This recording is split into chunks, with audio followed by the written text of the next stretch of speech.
This is Job chapter 9, verse 24.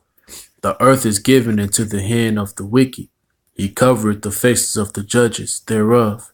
If not, where and who is he? Shalom. This is Tazayar. This is Brother Montezal. We're coming from Great Millstone, Indiana camp. Here to give you brothers a lesson. But before we get started, we want to give all praises, glory, worship, and honor to Yahweh, Ba'ashem, Yahweh Shah. Double honors to the apostles and the elders of Great Millstone who rule well, and salutations to you, Akim, out there teaching the truth and sincerity. Khan, go ahead and read that again. Khan, this is Job 9, verse 24. The earth is given into the hand of the wicked. The earth is given into the hand of wicked. And mainly, the reason why we want to do this lesson is because it's to these wacky tacky Christians, that think that everybody can make it. And they have a misunderstanding of what the scriptures is saying, But what we want to do is to show you that, the Bible leaves hints of who Esau Edom is. Okay, when it's saying that the earth is given into the hand of the wicked, they teach you in the church that that's probably talking about Satan. But no, this is talking about a man. Okay, go ahead and read that real quick, brother. It says, he covered the faces of the judges thereof. He covered the faces of the judges thereof. And how did he cover the faces of the judges thereof? Go ahead, brother. Iconoclasm. Con. Whitewashing certain paintings out there in Israel and even in Egypt, just desecrating ruins of our existence and making it as if they was the people that was there, not us. Right. Also, through Cesare Borgia, the saying that they made that's supposed to be the Messiah, which is a blonde-haired, blue-eyed Edomite demon. Okay, that's another way that they done that, by covering the faces of the judges. Right, and those judges were the disciples, the Lord. Yep. You know what I'm saying? The Moses. They show you in the movies. That the Israelites were so-called white people, which is not true. It's not biblically true at all. It's nowhere in the scriptures where it say that they was that color, man. As a matter of fact, if you got some sense, you should already know they wasn't that color. And after that, the Lord asked a rhetorical question. He says, thereof, if not, where and who is he? Right? So that's the Lord saying, I know who he is. So if he not who I say he is, then who is he? Right, Khan. And basically, like what it said, that he is the one who covered the earth is given into the hand of the wicked man. He got control and power. You can find that in the book of Revelations. Matter of fact, get that in Revelations chapter 6, verse 5. No, I think it's start at 3. Okay. This is Revelations chapter 6, verse 3. And when he had opened the second seal, I heard the second beast say, come and see. It says, and there went out another horse that was red, and the power was given to him that sat thereon to take peace from the earth. Right, and that horse is representing who today is a so-called white man, but the scriptures, through the scriptures, he is also is known as Esau Edom, which is Esau. Edom means red, basically. So that's how you know that that's talking about this so-called white man, and also because of the power, that was put in his hand. Go ahead, read that again, Baba Kusha. Revelation 6 and 4. And there went out another horse that was red, and power was given to him. Right, that's the earth given into his hand. That power. Go ahead. And power was given to him that sat thereon to take peace from the earth. Right, and that's what he's done. Here go another hint, son, right now, who is the wicked, the so-called white man who's in rule right now. He's brought nothing but wickedness to this earth, man. He's brought nothing but all types of evil. As a matter of fact, go to the book of Proverbs. You got a precept, brother? No. When we finish. We're gonna come back to it. Get Proverbs 29, start at 2. Okay. Proverbs chapter 29. This is at 2. Yeah. And it reads, when the righteous are in authority, the people rejoice. Right, when the righteous are in authority, the people rejoice. Right now, the righteous are not in authority. The righteous is at the bottom right now, suffering in captivity in the four corners of the earth. So-called Negroes, Latinos, Native American Indians. Those are the righteous, man. You know, and that's another topic in itself. But go ahead and read. It says, but when the wicked beareth rule, the people mourn. Right, but when the wicked rule, the people mourn, and the world is mourning right now because the so-called white man, he's in rule right now. People are suffering all over the world, man, because of these different calamities and atrocities that he rape, rob, and pillage, take everything, on the planet Earth. So the people are at mourn, man, because this devil is in rule, man. He's not fair, man. He go in different countries and take their oil. He take all their natural resources from them. This is the scriptures letting you know who this devil is. The scriptures point right to this devil. Okay, jump down to verse 16. Come. It says, Proverbs 2:16. When the wicked are multiplied, transgression increaseth. Right. When the wicked is multiplied, transgression increases. And that's talking about the so-called white man, how the way he's multiplied in the earth, man. And transgression is all type of wicked sin everywhere, man. The number one, one of the number one abominations that he do is homosexuality, and he's a pedophile, and bestiality. There's all types of wickedness that this devil do, man. And adultery. Right, Is there more to that, brother? It says, but the righteous shall see their fall. Right, and that's a future prophecy that's coming, man. We're gonna, Lord willing, we're gonna get the chance to see this devil fall, man. He's gonna fall out of his rulership seat soon. Okay? And where he's going is into captivity, slavery. Okay, you got more? No. Go back to that Revelation 6. Finish that up real quick. Revelation 6:4. And there went out another horse that was red, and power was given to him that sat thereon to take peace from the earth. And he's taking the peace with wickedness. Go ahead. And that they should kill one another, and there was given unto him a great sword. Right, and that great sword is his blessing, that he ruled the world with. This devil, he rules the world with the modern day sword now, which would be nuclear thermal fire. Also with his other little swords, guns. To prove that, give Revelations, Genesis chapter 27. I think it's in verse 28.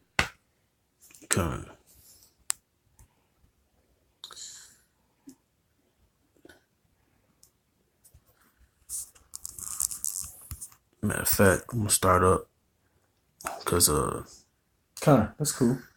26 or maybe 27. 27 and 27.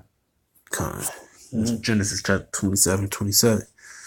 When it says, and he came near and kissed him, and he smelled the smell of his raiment and blessed him and said, see, the smell of my son is at the smell of a field which Yahweh hath blessed.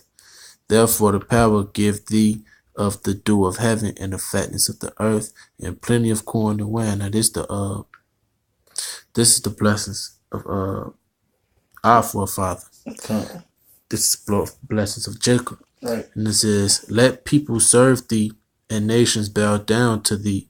Be Lord over thy brethren, and let thy mother's sons bow down to thee. cursed be every one that curseth thee, and blessed be he that blesseth thee. And it came to pass, as soon as Isaac had made an end of blessing Jacob, and Jacob was yet scarce gone out from the presence of Isaac, right, so he just left his father, of Isaac, his father. He was just walking out the room. Right, and that blessing too was to Jacob, the one we just read. That's to the so-called Negroes, Latinos, and Native American Indians. They give you some kind of idea of the mindset of this devil, this wicked, this Edomite, okay, who's a so-called white man. Go ahead, read. It said that Esau, his brother, came in from his hunting. Yep. And he also had made savory meat and brought it unto his father, and said unto his father, let my father arise and eat of his son's vengeance, that they vengeance come, that thy soul may bless me. And Isaac his father said unto him, who art thou? And he said, I am thy son, thy firstborn Esau. And Isaac trembled very exceedingly, and said, who? He said, where is he that hath taken vengeance and brought it me? And I have eaten of all before thou camest, and have blessed him. Yea, and he shall be blessed. So Isaac couldn't even take the blessing back. And he says, right, and remind you, because if you go up, further in the scriptures, matter of fact, I should get that real quick too, where Esau actually sold his birthright, for some for some lentils and pottage. He was like, the hell with that birthright, to his brother Jacob, for some food, some raw meat that wasn't even all the way done. He despised his birthright, man. Okay. That's another one of his characteristics. This devil has no patience, and he lacks. He don't have no real faith. He don't believe in the Most High. Go ahead. Do you want me to go up? Yeah, go find that where he said when he sold his birthright at real quick. 26th chapter. And now he want to come and try to still take it back. You got it? That's okay. Go to the point. Go back to that point real quick what his blessing was. Just go to the point what the blessing was real quick. Okay, and it says 27, Genesis 27. And I'm gonna start at 34. And when Esau heard the words of his father, he cried with a great and exceeding bitter cry, and said unto his father, bless me, even also, O my father. Right, because now he in a realization what he did, which was sold his birthright, and it's too late. Ain't nothing he can do about it. You know what they say? You never know what you got till it's gone. Go ahead. And it read, and he said, thy brother came with subtlety and hath taken away thy blessing. And he said, is not he righteously named Jacob? For he hath supplanted me. These 2 times he took away my birthright, and behold, now he hath taken away my blessing. And he said, hast thou not reserved a blessing for me? Right, but it was always set up for Jacob to get the birthright. The Most High, he the author and the finisher. He set it up for Jacob to get this birthright. This birthright was never for Esau. And Esau gave it up anyway. He willingly gave up his birthright. He ain't had no integrity. He didn't say no. That's on him, man. Go ahead and read. And Isaac answered and said unto Esau, behold, I have made him thy Lord, and all his brethren have I given to him for servants. And with corn and wine have I sustained him. And what shall I do now unto thee, my son? And Esau said unto his father, hast thou but one blessing, my father? Bless me even also, O my father. And Esau lifted up his voice and wept. And Isaac his father answered and said unto him, behold, thy dwelling shall be the fatness of the earth and of the dew of the heaven from above. Right, and it goes back to the earth is given into the hand of the wicked. Yeah, because This right now is his time, you know what I'm saying, to rule on the planet Earth. You know, this is his heaven, you know, which is, you know, a temporary thing, you know. Go ahead. yeah, because you know, peep how he gave it to Jacob in the beginning. He Mm-hmm. gave him the do of the earth, and he gave him the heavens, and he gave him the fatness of the land. He gave him the corn. Right, But on top of that, he told him that all nations will worship him. You know what I'm saying? So that was the establishment of the kingdom right there. But as it goes on, this is like the brother was saying, this is Esau time. So it's gonna go into it. It's gonna say this is Genesis 27 and 40. Mm-hmm. And he says, and by thy sword shalt thou live. Right, and that's how he lives, man. He lives by that sword. You know, his weapons, his guns, his nuclear missiles. You know, that's his might. You know, go ahead. And shall serve thy brethren. And it shall come to pass when thou shalt have the dominion that thou shalt break his yoke from off thy neck. And that's what he did. He was under us, and he broke the yoke off of his neck, and now he over us. That's because we went off of sin and breaking the law, statutes, and commandments of the Heavenly Father. And this is a punishment that we serving out now. You know, go ahead. And Esau hated Jacob because of the blessing. Right, and he still hate Jacob to this day. That's why he got his foot down on our necks. That's why there's no. That's why he's merciless. He kills our people. He puts drugs and guns in our neighborhoods. You know, to set us up to fail in his society. You know, because he's afraid, man. He's afraid of Jacob, who was Israel, the 12 tribes of Israel, so-called Negroes, Latinos, Native American Indians rising up. So he has to do everything in his power to keep you down low, man, because of this. To keep you at the bottom. Keep you killing each other, keep you high on dope, keep our women being against the men, turning our daughters into harlots. If you don't know what harlot means, it means whore or slut. You know, locking up the young men, keeping them against each other, killing each other, not just so-called Negroes, but so-called Latinos too, and the Native American Indians. You doing that against each other. He got us even against each other, you know? And that's because he know, man, this devil know who we are. And basically, we trying to tell you who you are, and we trying to tell you who this devil is. This is your enemy. Okay? Is there more to that? Okay. Wherewith his father blessed him. Mm-hmm. And Esau said in his heart, the days of mourning for my father at hand, then will I slay my brother Jacob. Right, Khan. And that's what he's doing right now, spiritually, trying to slay his brother Jacob with no mercy. He's merciless. That's why he lock your sons up in prison, you know, and when they get out, they got their felony on them. And they stay on them for years. They can't find a job. So Jake resort back to going to the streets, to get locked right back up again, to keep Jake going in the system until Jake get killed in the streets. These are the hint signs of who Esau Edom is, the so-called white man in the scriptures, okay? The Bible tells you who he is. If you can wake up and open up your eyes and receive it, okay? And with that, we're going to give all glory and power, all glory to Yahweh Ba'Shem Yahushua. Double honors to our apostles and elders, a great millstone that do rule well. Salutations to all you brothers out there that's pushing this truth and sincerity and charity. Shalom. Shalom.